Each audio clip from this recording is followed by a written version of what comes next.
వారు ప్రార్థించాలి. ఆ ఇవి వారు ఖచ్చితంగా మరి వాళ్ళు పాటించాల్సిన విషయాలు. Then we saw also that they would have to believe in God's plan, because there would be many circumstances where it would appear they were going to fail, but they would need to know that God had the final victory. అంతేకాదు దేవుని ప్రణాళిక, దేవునిలో వారు విశ్వసించాలి. అనేక మార్లు వారు ప్రతికూలమైన పరిస్థితులుగా వారు వెళ్తారు. బహుశా ఇంకా ఓటమి ఎదుర్కొంటుంది అన్నంత పరిస్థితిలో వరకు కూడా వారు వెళ్ళొచ్చు. కానీ దేవునిలో వారు విశ్వసించుట ద్వారా మరి దీంట్లో వారు సఫలం పొందుకోగలరు. Then we began last week in chapter 15, and we see 15, 16 is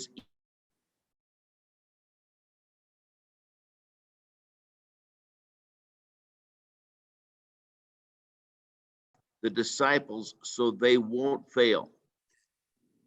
Steve, we actually lost you in between. You were frozen. I'm sorry, the internet here is unstable, it looks like, so we'll just do the best we can. No worries. Okay, so it appears in this chapter 15 through 17 that we're looking at external success mattering. That is, there's going to be opposition, but God will not let them fail. 15-16 అధ్యాయాలలో మరి బయట నుంచే వచ్చే మరి శోధన నుండి ప్రతికూల పరిస్థితులు ఇవి ఎదుర్కొంటారు అన్నది మనకి స్పష్టంగా మరి మనకి తెలుస్తుంది. 15-16 అధ్యాయాలలో. The main question in chapter 15 is, how can one abide in someone when that person is not present? Because Jesus' command to his disciples was, abide in me, but he's not going to physically be there. మరి 15వ అధ్యాయంలో ఒక ముఖ్యమైన ప్రశ్న ఏంటంటే, మరి ప్రభువైన యేసుక్రీస్తు వారు శరీరములో అక్కడ లేనప్పుడు ఆయనలో ఏ విధముగా వీరు నిలిచి ఉండగలరు? And this abiding is very important, because they can't bear any fruit, which is the end of God's plan, that they would bear fruit if they don't abide in Jesus. ఇది చాలా ప్రాముఖ్యమైన విషయం, ఎందుకంటే ఆయనలో నిలిచి ఉండనట్టయితే వారు ఫలించలేరు. ఫలించుట అన్నది దేవుని ప్రణాళికలో చాలా ముఖ్యమైనది. In verse 15:6, we saw that disciples who don't bear fruit are worthless to God's plan. That doesn't mean they lose their eternal life. It's that they're not bearing fruit, which is why God has kept them on this earth. మరి 6వ వచనంలో మనం చూసుకున్నాము, ఫలించని వారు దేవునికి మరి పనికి వచ్చే వారిగా వారు లేరు. And we saw last week that Jesus said when they are not bearing fruit, he is going to aerate or lift them up so they will bear fruit, because there's no plan B. మరి ఆ విధముగా ఫలించని విశ్వాసులను దేవుడు ఏరే చేస్తాడు, అంటే లేవనెత్తుతాడు. తద్వారా వారు మళ్ళీ తిరిగి ఫలించగలరు. We saw that most translations translate this word aerate as cutting off, but it can't be cut off, because the objective is to bear fruit. And if he cuts the branches off, they won't bear any fruit, and there is no plan B to bear fruit.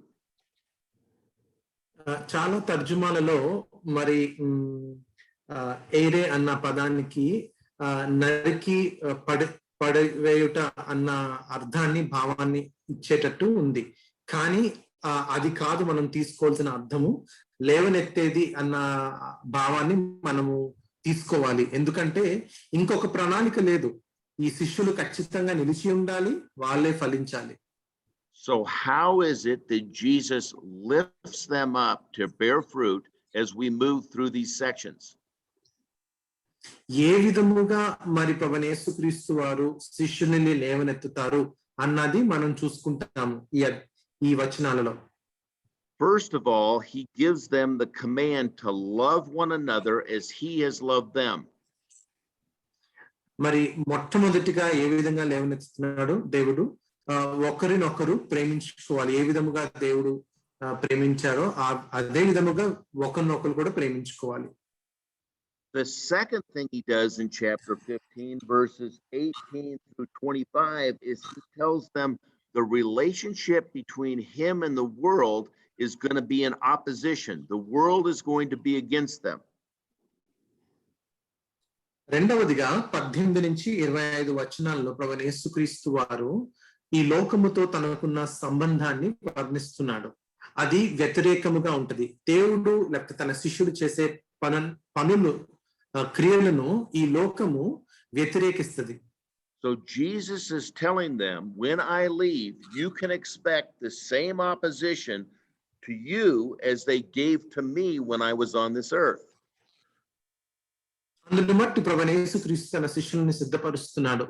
మరి నన్ను నా పనులను ఏ విధముగా వ్యతిరేకించారో మరి మిమ్మల్ని కూడా అదే విధముగా వ్యతిరేకిస్తారు అన్నది బహుశా మీరు అర్థం చేసుకొని సిద్ధపడాలి అని. Just because you have good news and you have the truth doesn't mean you're going to be accepted by the world. You're actually going to be opposed by them. మన దగ్గర శుభవార్త ఉంది, సత్యము ఉంది అని అనుకొని ఈ రెండు ఉన్నందుకు లోకము మనల్ని స్వీకరిస్తుంది అనుకోవటము బుద్ధిహీనత. ఇన్ఫాక్ట్ ఈ రెండు మనతో ఉన్నందుకు మనం వ్యతిరేకతను పొందుకుంటాము. Then he says there's even going to be a greater lifting up in that I'm going to send you the Holy Spirit who will guide you in all that you need. ఈ రెండిటికి మించినది ఇంకొక మూడోది ప్రభువైన యేసుక్రీస్తు వారు లేవనెత్తడానికి చేయబోతున్నారు. అదేంటంటే పరిశుద్ధాత్మను పంపించబోతున్నారు. So he wants them to understand when God sends the Holy Spirit, this is part of his plan. The Son would leave and now the Holy Spirit would come and guide them to get the message out and succeed. మరి ఇది దేవుని యొక్క ప్రణాళిక. కుమారుడు మరి తండ్రి వద్దకు వస్తాడు. పరిశుద్ధాత్మ దేవుడు ఇప్పుడు విశ్వాసుల దగ్గరికి వస్తాడు, శిష్యుల దగ్గరికి వస్తాడు, సర్వ సత్యములోనికి నడిపిస్తాడు. మరి వారు చేసే పనుల్లో సఫలాన్ని అనుగ్రహిస్తాడు. And he tells them in this chapter 16 that it is to the disciples' advantage that Jesus leaves. Now you can imagine they've been with him for the last 3 years, following everything he does, and they can't imagine how possibly it would be to their advantage that Jesus leaves. అంతేకాదు క్రీస్తు తన శిష్యులతో చెప్తున్నాడు, అసలు నేను వెళ్ళిపోవటము మీకు లాభదాయకంగా ఉంటుంది అని. 3.5 సంవత్సరాలు శిష్యులు ఆయన మీద ఆధారపడి ఆయన్ని వెంబడిస్తూ ఆయనతో ఉన్నారు. వారికి అర్థం కాదు ఉన్నట్టుండి క్రీస్తు వాళ్ళని వదిలి వెళ్ళిపోవటము శిష్యులకు ఏ విధముగా లాభాన్ని తీసుకొస్తుంది అని. Now let's see what the Spirit of truth, that is the Holy Spirit, is going to tell them. మరి పరిశుద్ధాత్మ దేవుడు వారితో ఏం చెప్పబోతుందో మనం చూద్దాము. Let's read chapter 16 verses 12 through 15. 16వ అధ్యాయము 12 నుంచి 16 వచనాలు. దయచేసి ఏమైనా చదవగలుగుతారా తెలుగులో? నేను మీతో చెప్పవలసినవి ఇంకను అనేక సంగతులు కలవు, కానీ ఇప్పుడు మీరు వాటిని సహింపలేరు. అయితే ఆయన అనగా సత్యస్వరూపి అయిన ఆత్మ వచ్చినప్పుడు మిమ్మును సర్వసత్యంలోనికి నడిపించును. ఆయన తనంతట తానే ఏమీయు బోధింపక వేటిని వినునో వాటిని బోధించి సంభవింపబోవు సంగతులను మీకు తెలియజేయును. So here we have Jesus saying that the Holy Spirit is going to do the same thing with them that Jesus did while he was on this earth. మరి ప్రభువైన యేసుక్రీస్తు వారు చెప్తున్నారు, ఏవేవైతే ప్రభువైన యేసుక్రీస్తు వారు శిష్యులతో చేశారో ఆత్మదేవుడు ఆ ఆ సత్య స్వరూపి అయిన ఆత్మదేవుడు వచ్చినప్పుడు ఆత్మదేవుడు కూడా సరిగ్గా అవే చేస్తారు. Nothing the Holy Spirit says or speaks of will be of his own authority, but it will be of God the Father's, just as Jesus did when he came to this earth. ఏ విధముగా ప్రభువైన యేసుక్రీస్తు వారు పలికినప్పుడు తండ్రి యొక్క చిత్తాన్ని తండ్రి యొక్క మాటల్ని పలికారో అదే విధముగా ఆత్మదేవుడు కూడా తండ్రి యొక్క చిత్తాన్ని తండ్రి యొక్క మాటలనే మరి వీరి కొరకు పలుకుతారు. Remember how many times Jesus said he did not come on his own authority, but the authority of the Father, and every word that he spoke were the Father's words. జ్ఞాపకం ఉంచుకోవాలి ఎన్నిసార్లు ప్రభువైన యేసుక్రీస్తు వారు అన్నారో ఆయన స్వంతంగా తన అధికారం మీద రాలేదు, కానీ తండ్రి యొక్క అధికారం మీద ఆయన వచ్చారు. ఆ అధికారం మీద ఆయన పని చేస్తున్నారు. మరి పలికే ప్రతి మాట కూడా తండ్రి యొక్క మాట.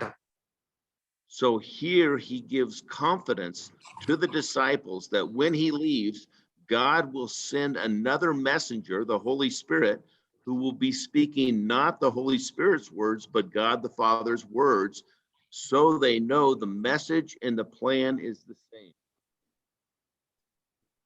ఈ విధముగా క్రీస్తు వారికి ధైర్యం చెప్తున్నారు. మరి క్రీస్తు వెళ్ళిపోయినా ఆత్మదేవుడు వచ్చినప్పుడు ఆత్మదేవుడు కూడా తన స్వంత మాటలు పలకడు, గాని తండ్రి యొక్క మాటలే పలుకుతాడు.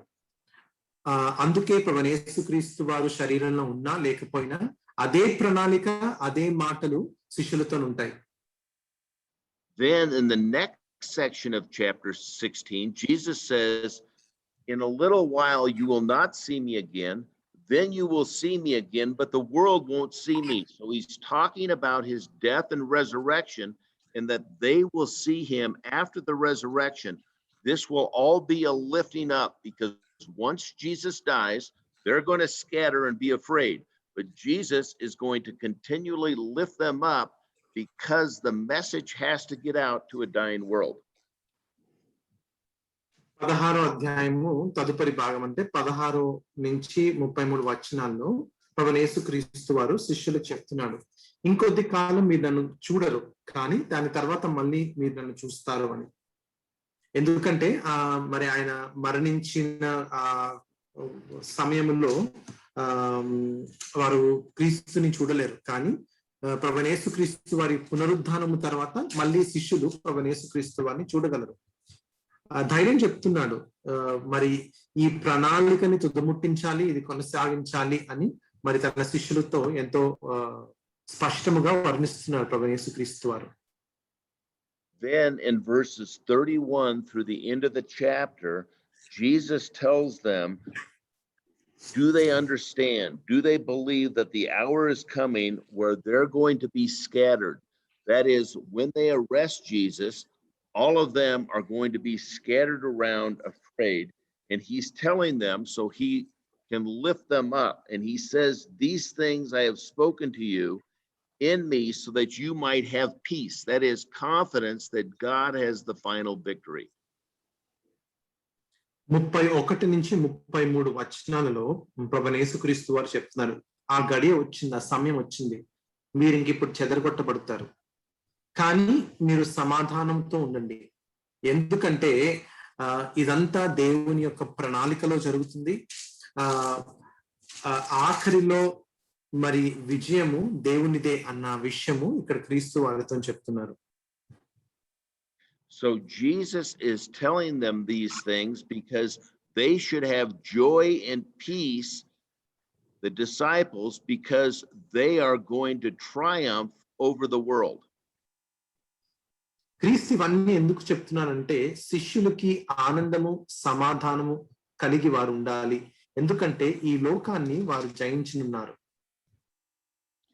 Jesus says, when I leave this earth, the world is going to be glad, but you are going to be sad. క్రీస్తు శిష్యులతో చెప్తున్నాడు,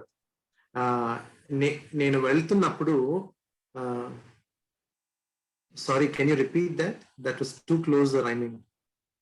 So Jesus said, when I leave this world, that is, when they kill him, the world is going to be very happy, but the disciples are going to be very sad because they have lost their leader. మరి ప్రభువైన యేసుక్రీస్తు వారు వెళ్ళినప్పుడు ఈ లోకం ఆనందిస్తుంది, కానీ శిష్యులు ఎంతో బాధపడతారు. But then when Jesus returns, that is, after he resurrects and shows himself to them, they are going to be very happy, but the world is going to be very sad because Jesus has overcome the world and the ruler of this world, Satan. Satan has been fooled by what's going to happen. కానీ ప్రభువైన యేసుక్రీస్తు వారు మళ్ళీ మృత్యుంజయుడై పునరుద్ధానం తర్వాత ఆయన లేచినప్పుడు మరి శిష్యులు ఎంతో ఆనందిస్తారు, కానీ ఈ లోకము మరి బాధపడుతుంది. ఎందుకంటే క్రీస్తు మళ్ళీ తిరిగి లేచాడు, మరణాన్ని జయించాడు, కానీ ఈ అపవాది కూడా మరి ఓటమి పాలయ్యాడు. ఎందుకంటే ఈ దేవుని యొక్క ప్రణాళికలో ఈ అపవాది మరి ఒక విధముగా అపహాస్యకం అయిందనమాట, ఫూల్ అయ్యాడు. So let's just talk a minute about how Satan is going to be fooled by what's going to happen. మరి ఒక నిమిషం మనం మాట్లాడుకుందాము, అసలు అపవాది లేకపోతే సైతాను ఏ విధముగా ఫూల్ అయ్యాడు ఇదంతట్లో.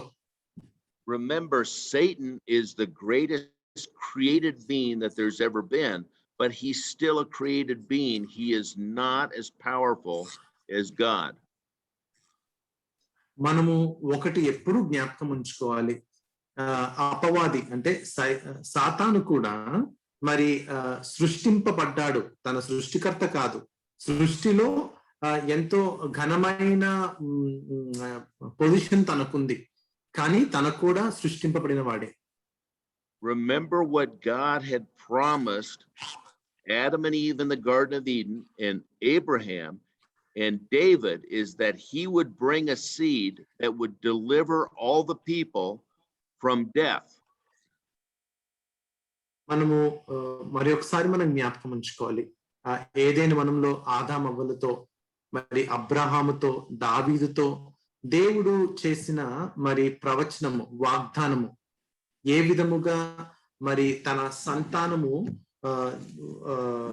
దేవుడు అనుగ్రహింపబోతున్నాడు. And since God made that promise, Satan has been trying to find a way to destroy that promise, to destroy God's plan, so that mankind could not be reunited with God. కానీ ఈ వాగ్దానము దేవుడు చేసినప్పటి నుంచి అపవాది ఏ విధముగా అయినా ఆ వాగ్దానము నెరవేర్చబడకూడదని సర్వ ప్రయత్నాలు చేశాడు. అది కూడా మనం చూస్తూ వచ్చాము. So when the nation of Israel existed, God was trying to destroy that nation, get rid of them so the seed could never be born, but he was unsuccessful. ఏ విధముగా అయినా మరి ఇశ్రాయేలు జనాంగము ఒక రాజ్యముగా ఉండకూడదు అని ఎంతో ప్రయత్నించాడు అపవాది. ఎందుకంటే దేవుని యొక్క సంతానము ఇశ్రాయేలు ప్రజల నుంచి రాకూడదని. And remember, when Jesus was born, Herod tried to kill him because he was a king opposing him. Satan was behind it, trying to destroy God's plan.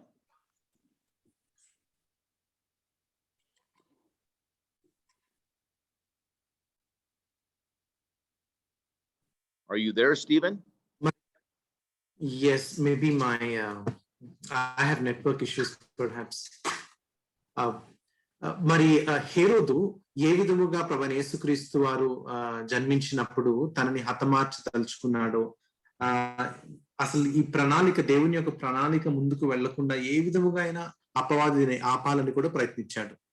But now that Jesus has been born and Jesus has been ministering, Satan thinks to himself, if I can get rid of Jesus, because God had promised that the Messiah, the Son of God, would live and rule forever, if I can kill him, he can't rule forever.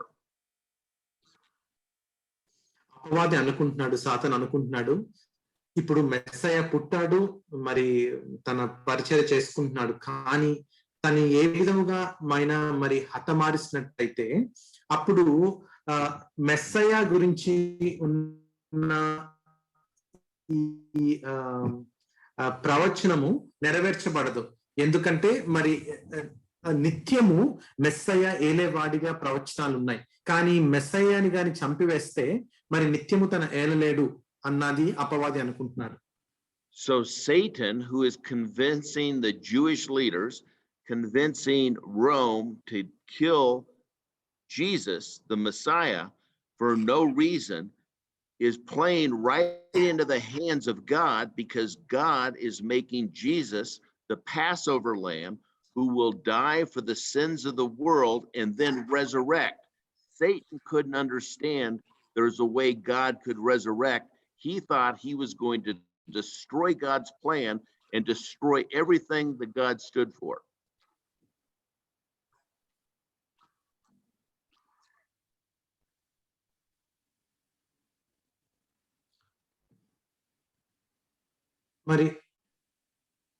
మరి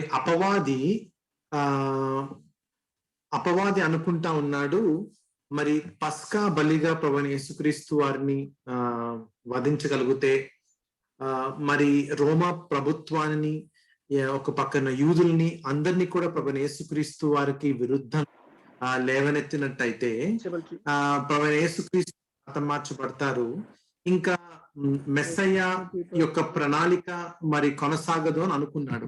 కానీ వాస్తవానికి సాతాను పునరుద్ధానము గురించి ఆలోచించలేకపోయాడు. దాని గురించిన యొక్క ప్రత్యక్షత అపవాదికి లేదు. Now, with that in mind, let's read chapter 16, verse 33, and it'll make a lot more sense to you.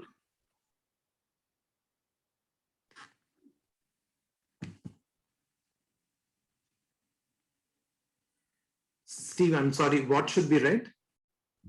Chapter 16, verse 33.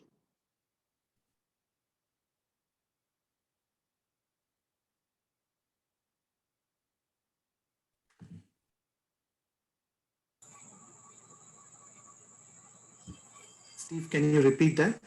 Chapter 16, verse 33.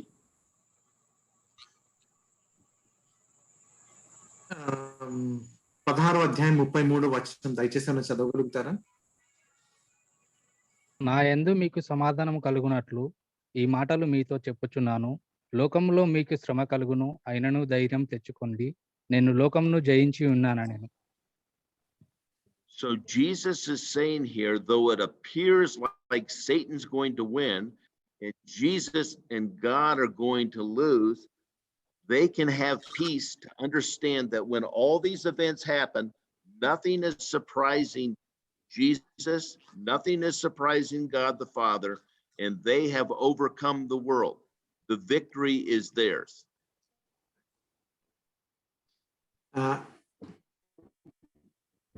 ఇది మనం అర్థం చేసుకున్నట్టయితే 33వ వచనం మనకు అర్థమవుతుంది.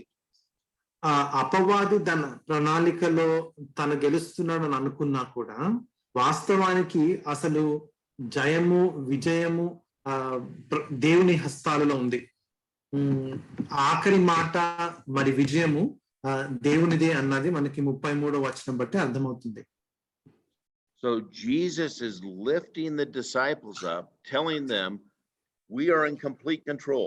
Everything that's going to happen, we understand. So you need to understand that we're not surprised that he's going to the cross, that he's dying, because this is part of the plan. అందుకే ప్రభువైన యేసుక్రీస్తు వారు శిష్యులతో చెప్తున్నాడు, లేవనెత్తుతున్నాడు. ఏ విధంగా లేవనెత్తుతున్నాడు? ప్రణాళిక మరి ఈ విజయము ఇదంతా దేవునిదే. పరిస్థితులను బట్టి నాడు దేవుడు కాబట్టి. Remember back in John chapter 2, they said, "What miraculous sign are you going to do to prove that you have authority in our temple?" Jesus said, "You're going to kill me, and I'm going to raise myself, not 1 day later, not 2 days later, not 4 days later, but 3 days later." Jesus is telling them, the Father and I have a plan, and it's going to be carried out regardless of what everybody tries to do.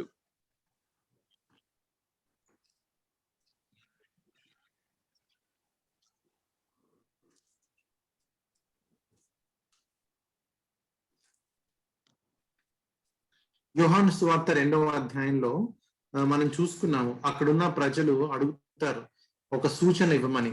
అప్పుడు ప్రభువైన యేసుక్రీస్తు వారు అంటారు, ఈ దేవాలయాన్ని పడగొట్టండి, మళ్ళీ 3 దినాల్లో నేను తిరిగి కడతాను అని. అది ఆయన శరీరం గురించి మాట్లాడుతున్నాడు. దాని వాస్తవానికి క్రీస్తు ఏం చెప్పదలుచుకున్నాడు? పరిస్థితులు ఏ విధముగా ఉన్నా తండ్రి అయిన దేవుడు కుమారుడికి అన్ని తెలుసు. అది వాళ్ళ అధికారములోనే ఉన్నాయి.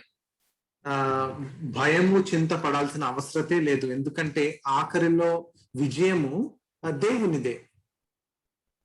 Now remember, of the 3 things Jesus told them to do, love one another, pray to the Father, and bear fruit, praying to the Father is going to be exceptionally important in their success.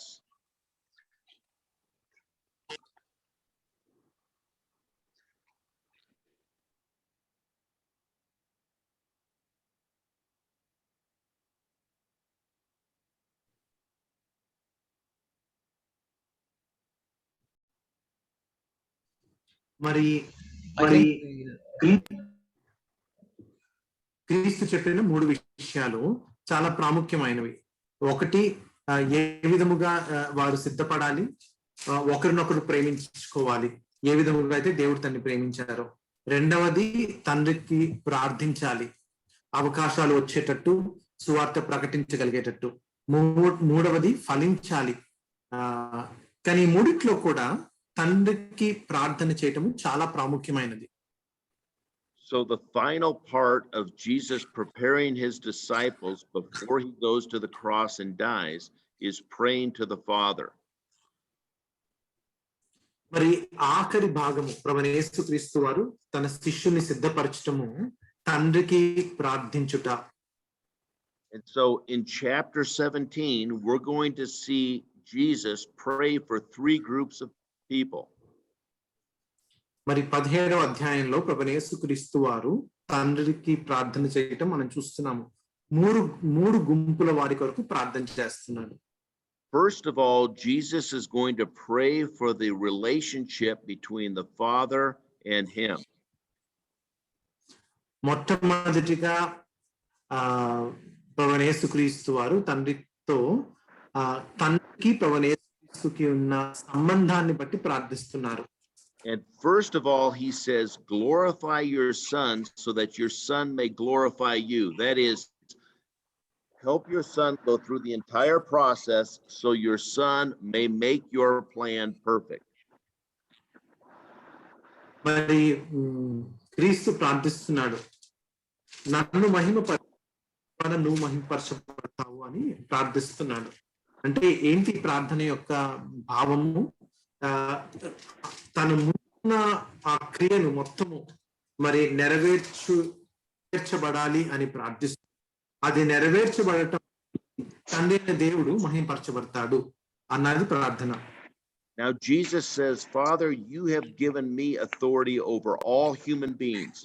Every person, their eternal destiny is based on whether or not they believe in Jesus for eternal life. అంతేకాదు, తండ్రితో తన ప్రార్థిస్తున్నాడు, నాకు అందరి మీద, సమస్తము మీద అధికారం ఇచ్చి ఉన్నావు. అంటే వారి యొక్క అంతిమ గమ్యము క్రీస్తుని వారు స్వీకరించడం బట్టి దాని మీద ఆధారపడి ఉంది. Now, what is eternal life? It's to know and dwell with the Father for eternity. And Jesus is the one that was given the charge, the responsibility to show people who God the Father is and how they can live with him forever. ఏంటి నిత్య జీవము? నిత్య జీవం అంటే తండ్రి అయిన దేవుడు కుమారుడితో నిత్యత్వం. మరి వీటిని కుమారుడు అంటే తండ్రిని, ఆ నిత్య జీవాన్ని కుమారుడు ఈ లోకానికి చూపించాడు, వర్ణించాడు. నిత్యత్వము జీవించటానికి ఇప్పుడు ఆ బాధ్యత, దాని యొక్క మరి తీర్పు కుమారుడు హస్తాలలో ఉంది. In verse 4, Jesus says, I have glorified you on earth, Father. How did he glorify the Father? By showing the people exactly who the Father is and what his plan is. 4వ వచనంలో చూడండి, చేయుటకు నీవు నాకు ఇచ్చిన పని నేను సంపూర్ణముగా నెరవేర్చి భూమి మీద నిన్ను మహిమపరిచితిని. ఏ విధంగా సంపూర్ణముగా క్రీస్తు భూమి మీద దేవుని మహిమపరిచాడు? How is that glorified been done? Remember, he told Adam and Eve, he told Abraham, he told David that he would bring a Messiah that would change people's eternal destiny and bring them back to God the Father. Jesus has fulfilled all those things, and when he goes to the cross, he dies and resurrects, then everything will be accomplished. ఏ విధముగా మరి ఇది దేవుడు సంపూర్ణముగా భూమి మీద తండ్రిని మహింపరిచాడు? ఎందుకంటే తన పరిపూర్ణంగా తండ్రిని ఈ లోకానికి చూపించాడు. అంతేకాదు, మరి ఆదాం అవ్వలేంటి, అబ్రహాం ఏంటి, ఈ మెస్సయ్య గురించిన వాగ్దానాలన్నీ కూడా క్రీస్తు నెరవేర్చాడు. నెరవేర్చడమే కాదు, ఇప్పుడు శిలువ మీద తన మరణించుట ద్వారా ఈ లోకములో ఉన్న ప్రతి మానవునికి నిత్య జీవము పొందుకునే ఒక అవకాశాన్ని కూడా అనుగ్రహిస్తున్నాడు. Now in verses 6 through 19, Jesus is going to change the prayer from the prayer between him and the Father to between the disciples and the Father. మరి 6 నుంచి 19 వచనాలలో ఇప్పుడు ప్రభువైన యేసుక్రీస్తు వారు తండ్రికి కుమారుడికి ఉన్న ప్రార్థన నుండి ఇప్పుడు శిష్యుడికి తండ్రికి ఉన్న సంబంధము మీద ఇప్పుడు ప్రార్థించబోతున్నాడు. Now notice in verse 7, he says, I have given my disciples all the things you instructed me to tell them. 7వ వచనం చూడండి, నీవు నాకు అనుగ్రహించిన మాటలు నేను వారికి ఇచ్చి ఉన్నాను. వారు ఆ మాటలను అంగీకరించి నేను నీ వద్ద నుండి బయలుదేరి వచ్చితినని నిజముగా ఎరిగి నీవు నన్ను పంపితివని నమ్మిరి. And he says they accepted the message that I gave them and they believe that I'm sent from you. మరి తండ్రి వద్ద నుంచి కుమారుడు ప్రభువైన యేసుక్రీస్తు వారు వచ్చారని వారు విశ్వసించి ఉన్నారు. కుమారుణ్ణి కూడా వారు స్వీకరించి ఉన్నారు. Then he says, I pray for them. I don't pray for the world, but I pray for them because they need to get this message out to a dying world. అంతేకాదు, నేను ఈ లోకం కొరకు ప్రార్థించట్లేదు, కానీ నా శిష్యుల కొరకు నేను ప్రార్థిస్తున్నాను. ఎందుకంటే మరి చావు పరిస్థితులు ఈ లోకమునకు మరి ఈ సువార్తను అందించవలసిన బాధ్యత శిష్యుల మీద ఉంది. He says, while they were in the world, I kept them protected from Satan and his henchmen. అంతేకాదు, ఈ శిష్యులని ఈ లోకంలో ఉన్నంత వరకు నేను భద్రంగా ఉంచాను. అపవాది నుంచి, వాడి క్రియలు పుట్టు నుంచి నేను వారిని భద్రపరిచి ఉన్నాను. But now I am going away, so they are going to need protection. Father, I pray that you will protect them. మరి ఇప్పుడు నేను ఈ లోకం నుంచి వెళ్ళిపోతున్నాను, నీ యొద్దకు నేను వస్తున్నాను. మరి నేను లేని సమయంలో వీరికి మళ్ళీ ఇటువంటి మరి వారిని సంరక్షించాలి అని ప్రార్థిస్తున్నాడు. Now notice he doesn't say I pray that you take them out of the world, because the whole plan is that they would give the message out to a dying world. గమనించాలి, ఆయన ప్రార్థన శిష్యుల్ని ఏ విధముగా ఆయన ఈ లోకం నుంచి తీసుకువెళ్ళిపో అని ప్రార్థన చేయడు. ఎందుకంటే వారి లోకంలో ఉండాలి, ఈ సువార్తను వాళ్ళు ప్రకటించాలి. So in verse 15, he says, I pray that you protect them from the evil one. They have a responsibility left to get this message out to a dying world. If they don't get the message out, the whole plan fails. అందుకే 15వ వచనం చూడండి, శిష్యులని సంరక్షించమని ప్రార్థిస్తాడు. ఎందుకంటే శిష్యులు ఈ లోకమునకు సువార్తను ప్రకటించటము చాలా ప్రాముఖ్యం. Then he prays to sanctify them in truth. That is, the Holy Spirit, remember we talked earlier, is going to guide them in truth in everything that they need to teach. అంతేకాదు సత్యములో వారిని పరిశుద్ధపరచమని ప్రతిష్టపరచమని కూడా ఆయన ప్రార్థిస్తున్నాడు. So if you ever thought, why when I become a believer does God not just take me out of the earth right then? The idea is that you would be fruit that produces seeds. Seed, you would give out the seed to produce fruit, to produce more seed. అందుకే ఎప్పుడైనా ఈ ప్రశ్న మీకు వచ్చినట్టయితే, ఒక్కసారి నేను దేవుణ్ణి విశ్వసించినట్టయితే మరి లోకం నుంచి తీసుకెళ్ళిపోతే బాగుంటది కదా అని అనుకున్నట్టయితే, కాదు. ఈ లోకంలో మనం ఎందుకున్నామంటే మనలో ఉన్న ఈ బీజము మనం ఇతరుల్లో కూడా మనం నాటాలి, తద్వారా వాళ్ళు ఫలించాలి. ఆ బీజము వారు ఇతరుల్లో మళ్ళీ వాళ్ళు నాటు వేయాలి. మరి ఈ ప్రక్రియ కొనసాగాలి. Just as God wanted his disciples to participate in his plan and get the message out, we see in the next section that all people who have believed in that message, he prays the same thing for us. అంతేకాదు ఏ విధముగా శిష్యులు దేవుని యొక్క ప్రణాళికని, ఈ సువార్తను వారు ప్రకటించాలి, కొనసాగించాలన్నది చూస్తాము. ఈ తదుపరి 3వ భాగంలో మనం చూస్తాము, మనము కూడా ఈ పరిచయాన్ని కొనసాగించాలి అని ప్రార్థిస్తాడు. So let's read chapter 17 verses 20 and 21. 20-21 వచనాలు మనం చదువుకుందాం. దయచేసి చదవగలుగుతారండి? మరియు 20-21 వచనాలు. లోకము నమ్మునట్లు తండ్రి నాయందు నీవును నీయందు నేను ఉన్నలాగున వారును మన యందు ఏకమై ఉండవాలని వారి కొరకు మాత్రం నేను ప్రార్థించట్లేదు. వారి వాక్యం వల్ల నా యందు విశ్వాసం ఉంచిన వారందరూ ఏకమై ఉండవాలని వారి కొరకు ప్రార్థించున్నాను.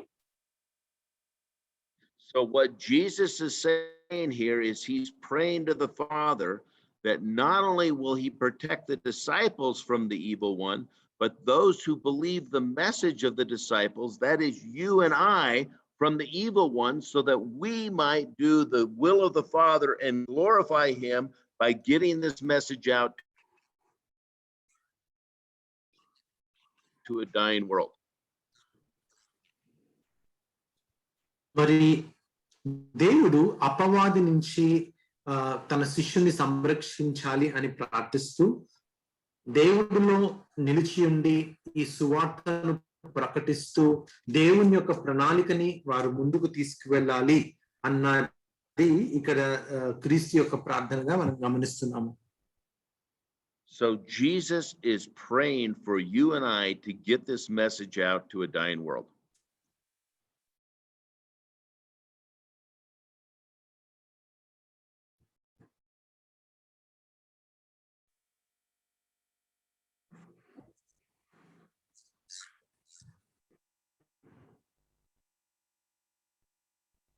Steve, sorry, I lost you. I'm not sure if it.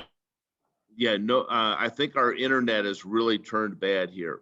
But Jesus is praying for us to get this message out to a dying world.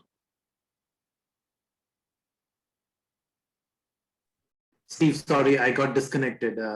Do you mind repeating that?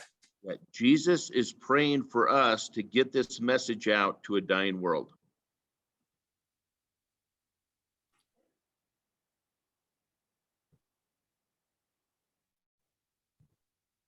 I think we've lost our connection. Yes, even I've lost. Steve, sorry, I could not get your last words. Yes, so, Due to the cyclone, the weather is okay, well, here's what we're gonna do. We're gonna end right here, and then we will pick up next week and I'll review it because we did have a bad connection today.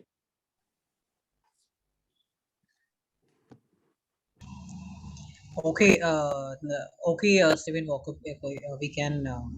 Okay, ఇప్పటికి మనం ఇక్కడే చేద్దాము. మళ్ళీ వచ్చే వారం ఒకసారి మనం నేర్చుకున్నది మనం చూసుకొని I will see you next week. See you next week.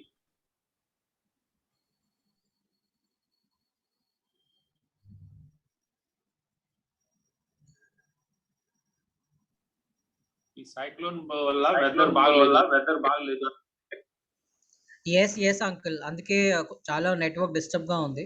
So బహుశా మేబీ నెక్స్ట్ 2 days అలాగే ఉండొచ్చు. Yeah, Anyway, so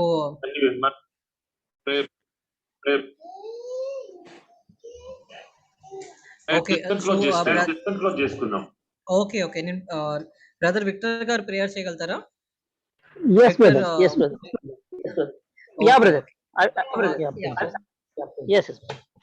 Yeah. ప్రేమానమ్మకం మా పరలోక తండ్రి, సర్వలోకమును సృజించిన తండ్రి దేవా, ఈ సమయం తండ్రి మరి మేము స్టీఫెన్ వాకప్ గారి ద్వారా మరి మీ యొక్క వాక్యము విని మా హృదయంలో మరి తండ్రి దాచుకొని మరి తండ్రి తద్వారా మరి తండ్రి మా ఎక్కువగా మేలు పొందడానికి, ఆత్మీయంగా మేలు పొందడానికి మీకు సహాయం చూసుకుంటున్నాం. అవును తండ్రి, మరి యోహాను సువార్త 16-17 అధ్యాయాల నుంచి మేము చదువుకున్నాము తండ్రి. అవును ప్రభా, మరి తండ్రి అయిన దేవునికి యేసుక్రీస్తుకి ఉన్నటువంటి సంబంధాన్ని మేము చూసినాము. అలాగే తండ్రి అంత మాత్రమే కాకుండా మరి యేసుక్రీస్తు వారికి శిష్యులకు మధ్య ఉన్నటువంటి సంబంధాన్ని మేము చూసించున్నాము. తద్వారా తండ్రి మరి 3 విషయాలు మేము నేర్చుకున్నాము. మరి తండ్రి ఏవైతే నేర్చుకున్నామో మరి తండ్రి మరి ప్రార్థించుట, అలాగే తండ్రి మేము మరి ఒకరికొకరు ప్రేమించుకునుట, అలాగే తండ్రి మరి మేమందరం కూడా ఈ విధంగా మీకు శిష్యులు అయినట అనే విషయాల్లో మరి తండ్రి మేమెంతో జాగ్రత్తగా ఉండాలని మరి తండ్రి మాకు హెచ్చరించి ఉన్నారు. అన్నిటికి మించి మరి తండ్రి మరి శిష్యులుగా ఉండుట అంటే మరి తండ్రి మరి మేము జాగ్రత్తగా ఉండాలి అనేటువంటి ఉద్దేశం మరి తండ్రి.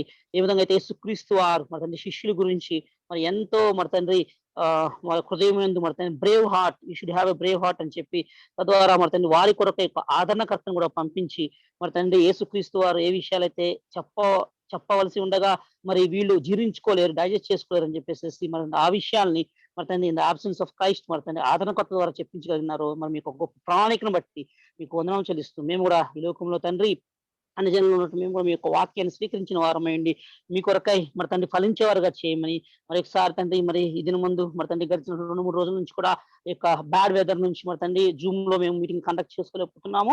తండ్రి సాతాను శక్తులు దూరపరచి మరి ఒక సమయం మాకు దయచేయమని, అలాగే తండ్రి మరి ఈ యొక్క ట్రాన్స్లేషన్ తోడ్పడినటువంటి మరి స్టీఫెన్ పాల్ గారి కోసం, అలాగే తండ్రి మరి ఎవరైతే మెయిన్ వక్త ఉన్నారో స్టీఫెన్ వాకప్ గారి కోసం మీకు వందనం చెల్లిస్తూ, మరి ఒకసారి కిషోర్ ఫర్ అంకుల్ బట్టి మిగతా వచ్చిన బ్రదర్స్ అందరిని బట్టి మీకు వందనం చెల్లిస్తూ మేము మళ్ళా నెక్స్ట్ వీక్ కలిసేంత కూడా మీకు భద్రపరచమని యేసునామములో ప్రార్థించి అడిగేట్టుకుంటున్నాము తండ్రి. ఆమేన్. Thank you uncle. Thank you Anna, Stephen Anna, thank you so much for translation. Thank you for the prayer uncle. Announcements chestara Christopher uncle. Announcement అంటే రేపు సండే ఆదివారం జూమ్ లోనే కూడుకుందాము 10 గంటలకు మందిరంలో చేరే అవకాశం అయితే లేదు. నరేంద్ర అన్మ్యూట్ చేసుకుంటే శ్రీ సౌండ్ రాకుండా. ఓకే,